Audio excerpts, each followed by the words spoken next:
오늘 말씀 로마서 13장 말씀입니다. 성도의 싸움 두 번째. 오늘 그 말씀 제목 가지고 함께 은혜 나누셨으면 좋겠습니다. 우리 그 12장 말씀, 지난주 말씀 생각하시면서 잠깐 한번 보시죠. 2절 말씀 보시면 너희는 로마 교회 성도들에게 말씀하는 거죠. 이 세대를, 이 세상을 본받지 말고 오직 마음을 새롭게 함으로 변화를 받아서 하나님의 선하시고 기뻐하시고 온전하신 뜻이 무엇인지 분별하며 삶 가운데 살아가라. 그러면서 교회 안에 이런 문제가 있어서는 되겠느냐 하면서 교회 문제에 대해서 얘기하는 내용들이 있었습니다. 결국 3절 말씀 보면 하나님께서 내게 주신 은혜로 말미암아 너희 각 사람에게 말하노니 마땅히 생각할 그 이상의 생각을 품지 말라. 오직 하나님께서 각 사람에게 나누어 주신 믿음의 분량대로 생각해야지 서로 모하면 안 된다. 판대하고 정죄하고 또 그 가운데서 서로 싸우고 다투는 것이 결국 이것은 하나님의 뜻이지 않지 않느냐, 그런 얘기였습니다. 그러면서 9절 말씀요, 겉으로는 어떻게요? 사랑은 거짓이 없는데 겉으로 사랑하는 척하는 것, 이거 옳지 못하다고 그랬죠. 그리고 악을 미워하고 선에 속하라. 10절 말씀, 형제를 사랑하여 서로 우애하고 존경하기를 서로 먼저 하라. 그 가운데서요, 너무 힘들죠. 그래서 12절 말씀요, 소망 중에 즐거워할 수 있도록, 환난 중에 참을 수 있도록 하나님께 뭐하라? 기도하라. 그러면서 18절 할 수 있거든입니다. 꼭 그렇게 하라는 겁니다. 최선을 다해서요, 너희로서는 모든 사람과 더불어 화목하고 그 가운데서 악에게 지지 말고 선으로 악을 이기는 것, 이것이 성도들이 싸워야 될 싸움이지 않겠느냐, 이렇게 해야 되지 않겠느냐가 12장 말씀입니다. 오늘 13장 말씀도 똑같은 관점에서 성도들이 삶 가운데 이런 문제는 이렇게 우리가 싸워야 하는 것이다. 왜 그러느냐, 이걸 바울이 오늘 13장 말씀 안에서 설명합니다. 13장 1절 같이 보시겠습니다. 각 사람은요, 이 사람은 로마 교회 성도들로 여러분 생각하시면 좋을 것 같습니다. 믿지 않는 자들이 아니라 믿는 성도들, 로마 교회 성도들은 자, 위에 있는 무엇에게요? 권세들에게 복종하라고 합니다. 우리 8장 말씀 여러분 38절 말씀 보면 어느 것도 그리스도 사랑에서 끊을 수 없다고 했을 때 나왔던 권세라는 단어는 천사를 얘기합니다. 그래서 우리가 이 말씀을 읽을 때 혹시 천사에게 복종하라는 건가? 이렇게 착각하고 오해하실 수도 있는데 그런 의미가 아닙니다. 끝까지 보면 이 세상에서 힘 있는 사람들, 쉽게 말하면 이 나라의 대통령, 관리들, 이런 사람들이라고 여러분 생각하시면 됩니다. 그래서 성도들에게 특별히 바울이 하는 얘기는 뭐냐면 나라를 다스리는 사람들, 권세자들에게 반드시 뭐하라? 복종하라고 이야기합니다. 권세는 누구로부터 났다고 얘기합니까? 하나님으로부터 나지 않음이 없다고 얘기하는 거 보니까 하나님께서 권세를 주셨답니다. 대통령 되는 것도, 왕이 되는 것도, 그 밑에 신하가 되는 것도 누가요? 하나님께서 주신 권세다. 그래서 그 다음 말씀 뭐라고 나왔냐면 모든 권세는 다 하나님께서 뭐 하신 것이니까, 정하신 것이니까 무조건 뭐하라? 복종하라고 얘기하는 겁니다. 어떤 면에서 복종을 해야 하는 것인가는 끝까지 읽어보시면 좋습니다. 중요한 건 1절에 하나님께서 나라의 모든 권세자를 세우셨으니까 거기에 복종하는 것이 맞다. 곧 그것이 누구께 복종하는 겁니까? 하나님께 복종하는 것이 맞다. 하나님께 복종하는 것이다 라고 얘기하는 것입니다. 그러면서 2절 말씀 보겠습니다. 그러므로입니다. 권세를 거스르는 자는 하나님의 명을 거스르는 것과 같다. 왜요? 권세자를 누가 세우셨으니까? 하나님이 세우셨으니까. 그 권세를 따르지 않고 불순종하는 것은 결과적으로는 하나님의 명을 거스르는 것과 같다. 거스르는 자들은 무엇을 받는 것이다? 심판을 받게 될 것이다. 이런 얘기를 합니다. 이 말씀 가운데 우리가 오해하지 않았으면 좋겠습니다. 하나님께서 모든 나라의 지도자들과 위정자들을 세웠기 때문에, 하나님께서 대신 세운 사람들이기 때문에 그 사람들의 말에 무조건 복종하다, 복종해야 된다, 이런 말 하는 게 아닙니다. 그런 의미가 아니라는 게 3절 말씀에 드러납니다. 한번 보시겠습니다. 다스리는 자들은 무엇에 대하여서요? 그렇죠. 선한 일에 대하여서입니다. 여기서 등장하는, 여기서 말하는 권세자들이라고 하는 것은 이 사람들이 무엇에 대해서 얘기할 때입니까? 선한 일에 대하여 얘기할 때입니다. 그런 일에 대하여 두려움이 되지 않고 악한 일에 대하여 된다고 얘기합니다. 그러니까 이 말씀 안에서 나오는 권세자들, 하나님이 세운 사람들은 다른 것이 아니라 성경에서 가르치지 않는 죄에 대해서 하라고 하는 것이 아니라 성경에서 말하는 선한 것에 대해서 가르치는 사람들이라고 생각하시고 이 말씀을 읽으셔야 오해가 없으십니다. 그래 놓고 3절 다시 보시면, 자, 다스리는 자들은 선한 일을 하는 사람들에게는 무엇이 되지 않습니까? 두려움이 될 수가 없죠. 그렇죠. 착한 일을 하는 사람들이 누구를 두려워할 필요가 없다는 겁니까? 예, 이 권세자들을 두려워할 필요가 없죠. 악한 일에 대하여서는 두려워해야 되죠. 그러니까 여기서 나와 있는 권세자들은 법을 만들고 집행하는 사람들, 이렇게 여러분 생각하시면 될 것 같습니다. 이 법을 만들어 집행하는 사람들, 그렇죠. 불법을 행하면 당연히 이 사람들을 뭐 해야 됩니까? 두려워해야 된다는 얘기입니다. 근데 그렇지 않으면 그럴 필요가 없다는 겁니다. 그러면서 내가 권세를 두려워하지 아니하려느냐? 무엇을 행하라? 선을 행해야 되지 않겠느냐? 그래서 착한 일, 그래서 법을 어기지 않도록 예를 써야 되지 않겠느냐 이겁니다. 그러면 그에게 무엇을 받을 것이다? 인정받을 것이다. 뭘 받지 아니하고요? 예, 징계를 받지 않겠죠. 그래서 칭찬을 받는다는 그런 얘기를 합니다. 여러분, 여기에서 바울이 얘기하고자 하는 논리를 계속 따라가셔야 될 필요가 있습니다. 여기서 무슨 얘기를 하는지 여기까지 봐서는 모릅니다.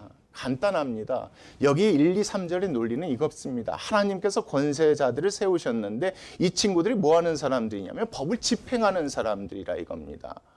우리가 선하고 착하게 살면 누구를 두려워할 필요가 없는데, 이런 권세자들을 두려워할 필요가 없는데 권세자들을 두려워할 정도로 너희들이 그렇게 살아서야 되겠느냐, 이런 얘기로 여러분 보시면 됩니다. 그러면서 하고자 하는 얘기는 다른 데 있습니다. 한번 계속 보겠습니다. 4절이요. 그는 하나님의 무엇이 된대요? 그렇죠. 하나님의 사역자래요. 하나님이 하셔야 될 일들을 누가 한다고 얘기하는 겁니까? 이 권세자들이 대신 해서 한다고 보시면 됩니다. 사역자가 되고 내게 무엇을 베푼답니까?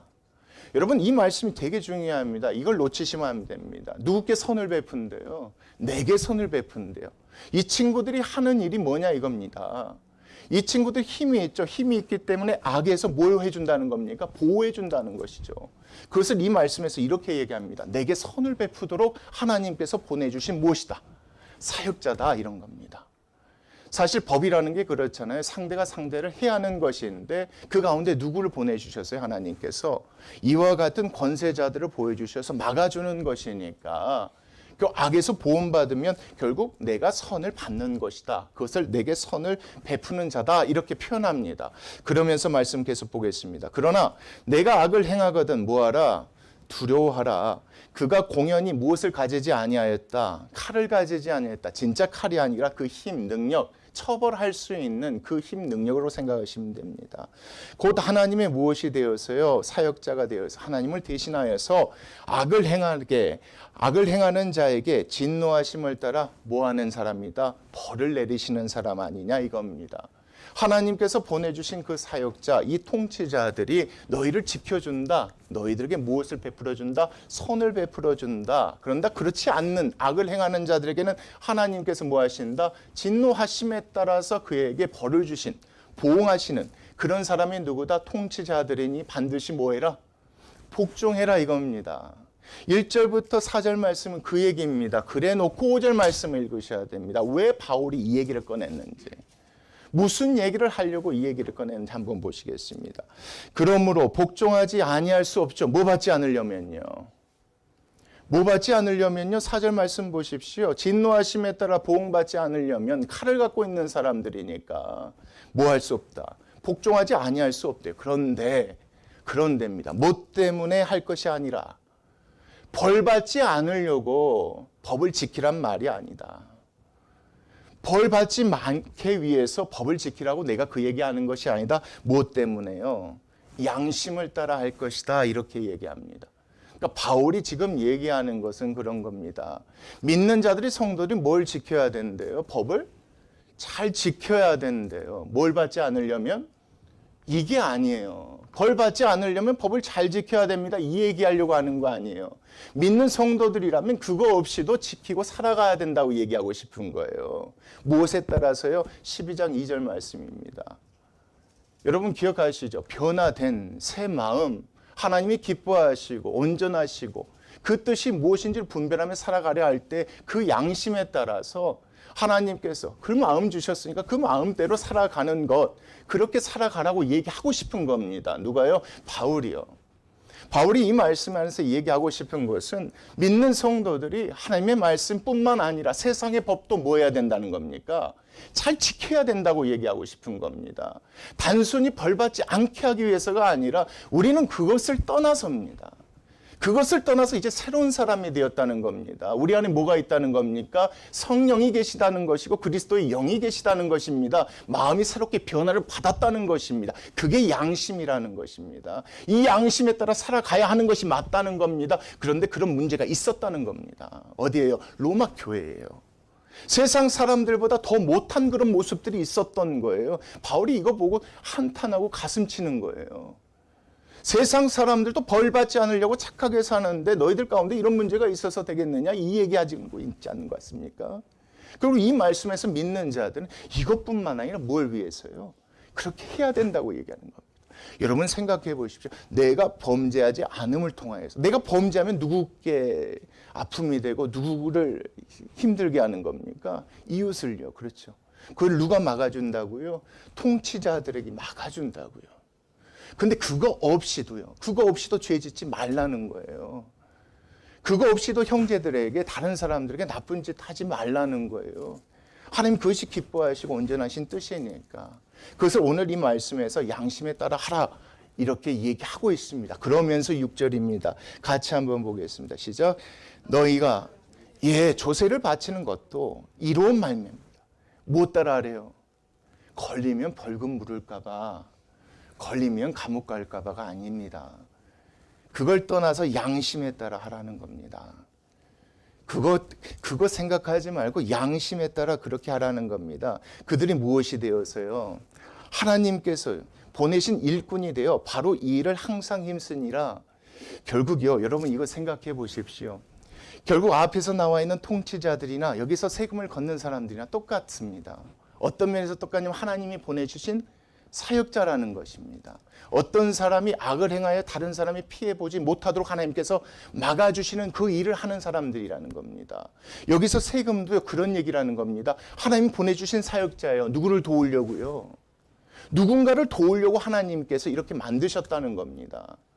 세금을 걷어서 그 세금을 다른 데 쓰는 것이 아니라 필요한 사람들에게 나눠주는 그 역할과 일을 하는 사람들이 세금을 걷는 사람들이라는 겁니다. 그래서 하나님의 사역자라고 얘기하는 것입니다.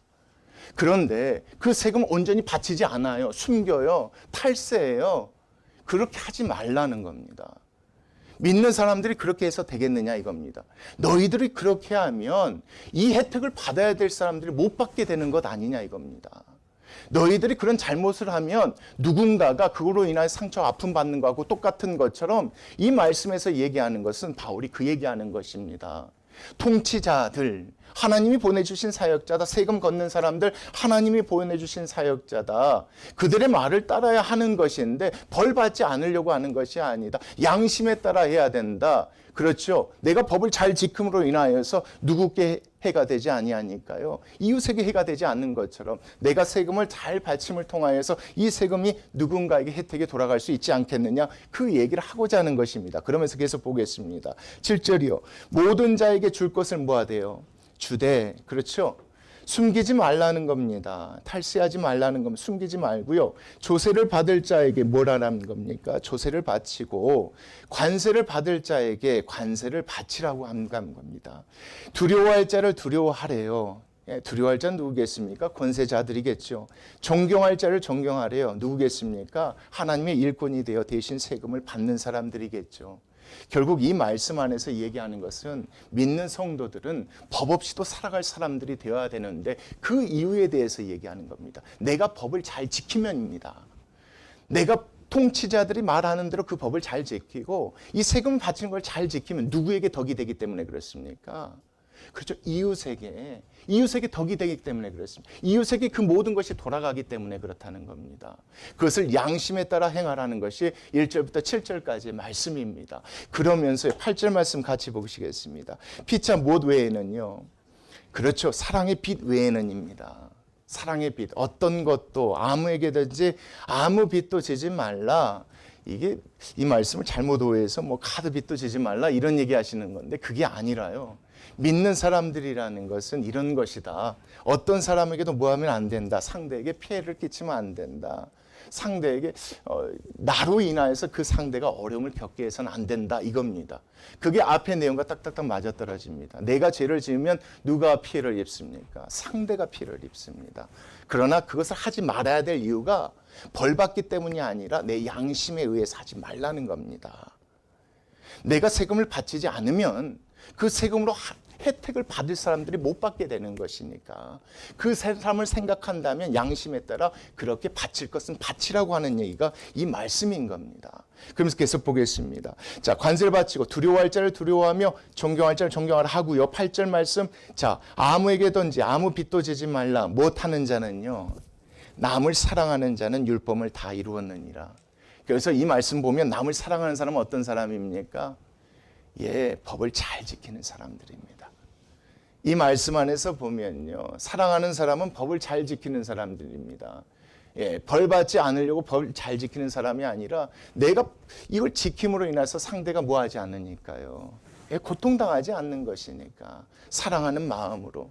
그런 마음으로 그거 하는 것이 무엇이다? 남을 사랑하는 자는 율법을 다 이루었다고 하면서 9절 말씀 보겠습니다. 뭐 하지 말라고 하는 겁니까? 간음하지 말라고 하는 거죠. 여러분 생각해 보십시오. 간음이 뭡니까? 간통 아니겠습니까? 믿는 자들이 다른 사람의 아내, 남편의 욕심을 부려서 하는 죄입니다. 그렇죠? 이 죄를 범하면 누가 아픕니까? 이렇게 생각하시면 됩니다. 간통을 저지르면 이것 때문에 감옥 간다. 이래서 지키라는 얘기가 아닙니다. 이 말씀 보면 네가 간통을 범하면 너가 간음을 하면 그 상대 배우자가 얼마나 아프겠느냐 이겁니다. 얼마나 고통당하겠느냐 이겁니다. 이걸 생각하고 하지 말라는 겁니다. 이걸 생각한다면 통치자의 말을 잘 따르라는 겁니다. 이걸 생각한다면 마땅히 바쳐야 될 세금 탈세하지 말고 다 내라는 겁니다. 그게 성도라고 얘기하는 것입니다. 이것이 뭐래요? 율법은 곧 사랑, 그렇죠? 율법을 지켜야 될 이유가 뭐 때문이라고 하냐면 바로 사랑하기 때문이다. 율법의 완성은 결국 사랑이란 말도 이 문맥 안에서 여러분 이해하셔야 됩니다. 여러분 로마서 전체의 내용 여러분 생각해 보십시오. 우리가 구원 뭘로 받습니까? 믿음으로 구원받죠. 그렇다고 하나님 주신 율법을 버릴 수 없죠. 그래서 8장 4절, 10장 4절 말씀에서 예, 그 안에서 율법을 온전케 하는데 어떻게 하냐 이겁니다. 이렇게 하라는 겁니다. 이렇게. 율법의 조문 따라 그렇게는 하지 않지만 내가 사랑하기 때문에 법을 잘 지키는 거예요. 왜요? 내가 이와 같은 범죄를 저지르면 누구에게 아픔이 되니까. 그렇죠. 어떤 한 아내를 예, 나쁜 간통하면 그 남편은 어쩌겠냐 이겁니다. 그래서 하면 안 된다는 겁니다. 근데 문제가 뭐예요? 누구를 먼저 생각하는 겁니까? 그 상대를 생각하지 않고 먼저 나를 생각하니까 이 안에서 이런 범죄. 그렇죠. 그래서 한국 땅에도 이젠 간통이 더 이상 뭐가 되지 않는 겁니까? 죄가 되지 않는 것처럼. 세상의 모든 것들이 자꾸만 그렇게 나쁘게 흘러가는데 그래도 믿는 자들이라면 절대 하면 안 된다는 겁니다. 세상에서 괜찮아. 간통 이젠 죄가 아니야. 이렇게 얘기한다 할지라도 그 법 위에 있어야 된다고 얘기합니다. 내가 이것을 어기면 상대에게 아픔이 되느냐 안 되느냐 이걸 생각하라는 겁니다. 내가 이 법을 어기면 이 상대에게 슬픔이 되는지 아픔이 되는지 이걸 생각하라 이겁니다. 그래서 이렇게 얘기하는 겁니다. 네가 간음하면 상대는 어떻겠느냐. 여러분 살인하지 말라는 것도 이거 권세자들이 그렇게 시키면 반드시 복종하라는 겁니다. 내가 살인하면 이렇게 얘기하겠죠. 내가 살인할 수밖에 없어서 이런 얘기를 하겠지만 살인당하는 그 가족들은 어쩌겠냐 이겁니다. 그러니까 하지 말라는 겁니다. 살인하면 감옥 가. 그래서 하면 안 돼. 이게 아닙니다. 성경 안에서는. 네가 그런 죄를 범하면 상대방은 그만큼 힘들고 아프니까 사랑한다면 어떻게 네가 그런 아픔을 줄 수 있겠느냐 이 얘기를 하는 겁니다. 그래서 간음하지 말라 뭐 하지 말라 살인하지 말라라고 얘기하면 또 무엇도요 도둑질 하지 말라라고 얘기하는 겁니다. 이것도 법이죠. 왜요? 내 욕심에서 그걸 하면 그걸 아끼고 그걸 소중히 여겼던 사람에게 뭐가 되는 겁니까? 또 아픔이 되는 겁니다. 아픔이 되는 겁니다. 이거 하나님이 원하시는 건 아니라는 거죠. 성도들이 갖고 있는 양심에 어긋난다는 것이죠. 새롭게 변화된 마음이 아니라는 겁니다. 그러니까 믿는 자들은 절대적으로 그 나라에서 세우신 선과 악에 대한 법에 대해서 반드시 뭐 해야 된다? 복종해야 된다. 어떤 이유도 없다. 무조건 복종해야 된다. 왜요? 여기선 바울이 얘기하는 벌 받지 않으려면 이게 아니죠. 그게 아닙니다. 사랑한다면입니다. 내 죄는 누군가를 아프게 하는 것이니까, 내가 범한 죄는 누구에게 아픔을 주는 것이니까 사랑한다면 절대 하지 말. 심지어 뭐까지도요. 세금까지도. 하나님이 보내주신 것이다. 그 세금 걷어서 필요한 사람들에게 나눠주려고 보내준 사역자인데 그 사람들을 어떻게 하라고요? 그래서 아까 두려워할 자를 두려워하고 존경할 자를 존경하라고 얘기했던 겁니다. 왜요? 이런 기본적인 게 어디에서 무너져 있으니까. 로마 교회 안에 무너져 있으니까 바울이 되게 답답한 거예요. 그래서 설명해 주고 있어요. 이 말씀을 읽을 때 또 상도들은 그렇게 이해했겠죠. 이런 식으로 율법이 온전하게 되어지는 것이구나. 이게 하나님께서 원하시는 그런 것이구나. 내가 믿음으로 구원받아서 마음대로 사는 것이 아니라 율법의 완성인 그 사랑을 행하며 산다는 것이 여기서부터 시작되는 거구나 이야기하는 겁니다. 여기서부터. 여러분, 큰 게 아닙니다. 작은 것 하나하나. 내가 스피딩 할 수 있지만 이걸로 인해서 누군가 사고를 당하고 아픈다면 이거 사랑 아니거든요. 똑같은 얘기를 이 말씀에서 얘기합니다. 그리고 뭐 하지 말라고, 이거 한번 보십시오. 뭐 하지 말라고요? 탐내지 말라고 하죠. 이 말씀 뭐하고 연관되어 있을까? 6, 7절 말씀과 연관되어 있지 않습니까? 세금을 탈세하고 세금을 내지 않는 것은 뭐하고 연관되어 있어요? 이게 탐내는 것과 연관되어 있습니다. 욕심요. 내가 욕심 내면 낼수록 이게 돌아가야 될 사람, 받아야 될 사람이 못 받는 겁니다. 그래서 낸다는 겁니다. 내가 세금 많이 내면 이 세금이 필요한 사람들에게 쓰여지겠죠. 그게 세금의 원리라는 겁니다. 그때 당시도 그랬나 봐요. 그러니까 믿는 자들은 그렇게 해야 된다고 얘기하는 것입니다. 무조건 복종이라는 게 선과 악의 기준이 있습니다. 이렇게. 반드시 나라에서 악해서 죄인데도 이제는 괜찮아 이렇게 하는 거 그대로 복종하라는 얘기가 아니라 어떤 것은 내가 따라야 되고 어떤 건 따르지 말아야 될 때 이 기준이 뭐라는 겁니까? 내가 이것을 지킴으로 인해서 이웃을 지켜줄 수 있는 것인가? 이웃에게 선을 줄 수 있는가 없는가? 이것을 분별하며 나가라는 것이 이 말씀이죠. 그러면서 10절 말씀 계속 보겠습니다. 자, 그 외에 다른 계명이 있을지라도 다른 계명 많죠. 그 이웃을 내 자신과 같이 사랑하라 하신 그 말씀 가운데 다 포함되어 있다. 다 열거할 필요가 없다 이겁니다. 다 들어있다는 겁니다. 여러분, 출애굽기 20장 말씀 10계명에 관한 말씀이고 21장 말씀부터 종에 대한 이런 내용들이 많이 나오는데 그런 것들도 그렇습니다. 믿는 자들에게 종에 대한 법률을 세울 때 하나님께서 뭐라고 세우셨냐면 안식년이 되었었으면 그 빚을 다 갚지 못해도 풀어주라고 하는 겁니다. 왜요? 이게 그 당시 믿지 않는 사람들이 종을 부리는 거와 믿는 사람들이 종을 부리는 게 달랐기 때문에 그렇습니다. 아무리 빚이 많고 아직 갚지 못해도 하나님의 은혜를 보여주라고 풀어주라고 하는 것입니다. 누구를 위해서입니까? 그 상대방을 위해서. 하나님이 그런 마음을 보여주라는 것이죠. 사랑하면 그렇게 해주라는 것입니다. 어쩔 수 없이 빚 못 갚아서 종이 됐다 할지라도 시간이 되면 그렇게 풀어주라는 게 맞다는 겁니다. 이 모든 것을 얘기하는 겁니다. 이거 외에 다른 모든 것도 다 포함된다고 생각하시면 됩니다. 그래서 믿는 자들이 죄를 짓지 말아야 되는 이유, 해야 되는 그 이유를 이렇게 생각하면서 10절 말씀 같이 읽겠습니다. 시작. 사랑은 이웃에게 악을 행하지 아니한답니다. 자, 그러므로 사랑은 율법의 완성이랍니다. 그래서 성도는 이웃을 사랑하기 때문에 법을 잘 지킨다는 겁니다. 내가 지키지 않음으로 상대에게 아픔이 될까 봐, 해가 될까 봐, 그래서 믿음을 법을 잘 지킨대요. 바보처럼요, 하나하나 다 잘 지킨대요. 하나님이 보내주신 사역자고 그렇게 해서 도우려고 하시는 하나님의 일들이니까 그렇게 하는 것이래. 그렇게 하면 자, 사랑은 율법의 완성이 되지 않느냐. 우리는 율법을 뭐하러 온 것이 아니다. 그렇죠. 폐하러 온 것이 아니라 온전케 하려고 온 것 아니냐. 여러분, 이 말씀에서 우리가 이 작은 것부터 먼저 실천해 나가는 저희들 됐으면 좋겠습니다. 이거 어긴다고 지옥 가는 거 아닙니다, 여러분. 하나님 분명히 할게 도둑질 한 번 했다고 지옥 가는 거 아니에요. 믿음으로 구원받았어요. 그럼에도 우리가요, 하나하나 누가 보든지 안 보든지 말씀대로 또 세상의 법 하나도 어기지 않고 잘 지키며 살아가려는 이유가 누구 때문입니까? 이웃 때문에 그렇습니다. 내가 이웃을 사랑하기 때문에 그렇습니다. 그래서 뭐 하는 겁니까? 싸워야 한다고 얘기합니다. 이건 뭡니까? 정욕이고 욕심에서 나오는 게 죄니까 이거하고 싸워야 한다는 얘기가 그 뒤에 말씀에서 나오는 겁니다. 그러면서 뭐라고 하는지 보십시오. 11절 같이 보겠습니다. 시작. 또한 너희가 이 시기를 알거니와 자다가 깰 때가 벌써 되었대요. 자는 사람이 누구냐면 죽어있는 사람이거든요. 깰 때가 되었대요. 이제 예수님 오실 때가 됐다 이겁니다. 부활할 때가 됐다. 이는 이제 우리의 구원이 처음 우리가 믿었을 때보다 가까워진 것 같다. 곧 오신 것 같다. 뭐가 없다는 겁니까? 시간이 없다는 겁니다. 이렇게 살 시간이 없다는 겁니다. 우린 이것을 위해서 이제 열심히 달려가야 된다는 겁니다. 이웃을 사랑하는 그 일을 위해서 최선을 다해서 살아가야 된다는 겁니다. 그게 나가서 선교하는 것일 수도 있고 저희 가서 큰 일을 하는 것일 수도 있다 이겁니다. 그런데 그게 아니라는 겁니다. 삶 속에서 이 작은 것부터 하라는 겁니다. 이것부터 하자는 겁니다. 이것부터 하는 것. 주님 오실 때가 얼마 남지 않았다는 겁니다. 그래서 이렇게 얘기하지 않습니까? 그러면서 12절 보십시오. 밤이 뭐가 됩니까?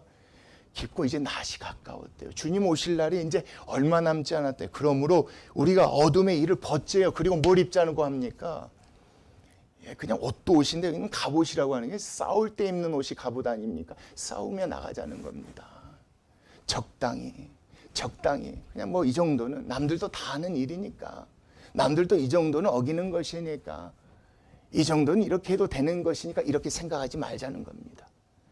그리스도인이라면 더 율법적으로 살아가자는 겁니다. 더 정직하게 살아가자는 겁니다. 세상에서 그렇게 살아가자는 겁니다. 왜냐고 묻는다면 이렇게 대답하라는 겁니다. 내가 이걸 잘 지킴으로 인하여서 저 상대가 내 이웃이 아픔 겪지 않으니까 난 그래서 이 말씀을 지킨다. 이렇게 얘기하라는 것입니다. 그 모습이 없으니까 바울이 답답해서 이 얘기를 하는 것입니다. 주님 오실 날이 얼마 남지 않았는데 이것을 위해서 우리 인생 모든 걸 다 걸어야 되는데 지금 뭐 하냐고 이 얘기를 하는 것입니다. 빛의 갑옷을 입자. 그리고 말씀 13절 보십시오. 낮에와 같이 뭐 하고요? 단정히 행하재요. 자, 방탕하거나 술 취하지 말재요. 음나거나 호사하지 말며 다투거나 시기하지 말. 여러분 이것 때문에 감옥 같지는 않습니다. 그렇죠? 근데 이 얘기를 왜 얘기했을까? 시간이 없다는 겁니다. 시간이 없는데 여기 낭비할 시간이 어디 있냐 이겁니다. 술 먹고 방탕하고 시기 질투 이 무의미한 일에 우리 인생을 쓰지 말자는 겁니다.